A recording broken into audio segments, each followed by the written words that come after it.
આ શું કરો છો તમે? બુધાલાલ ઈ હું બુધાલાલ? તમાવું કહેવાય, તને નો ખબર પડે આમાં. એટલે તમને કઈ શરમ આવે કે નહીં? નત નવું ખાવ, ઘડીક થાય તો ઓલું, ઘડીક થાય તા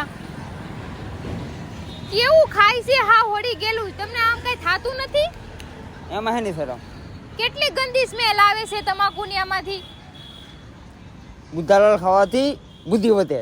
હા જોઈ તમારી બુદ્ધિ મેં, બહુ બુદ્ધિ છે હે ને? હા તઈ એટલે તું આમ ઠાણી મની બેસો મારી સામે, એટલે હવા નો કરે ના હોય ના. તું કરે કાઢો કરવા આ મોઢામાંથી આવું બધું હળી ગયેલું. મજા લેવા દે ઘડીક, મજા મજા લેવા નથી દે. લેવાની. અને કાલથી છે ને બધું બંધ કરજો. માવા અને કઈક હું ખાતા તોલી પડી કે આમાં કરતા હોય તાનસેન ને આ હું કેવાય હળી ગયેલું બુધાલાલ ને હાલી નીકળ્યા ત્યાં નચ નવું ખાવા. કોણે શીખવાડ્યું છે આવું બધું? તારે ધાણી ક્યાં જાવ તને હા કાંઈ ઈ વાંધો છે? હું તમારા ખાતો એમાં દોસ્તાર બધાય નકરું નચ નવું. અલે તો હરી બે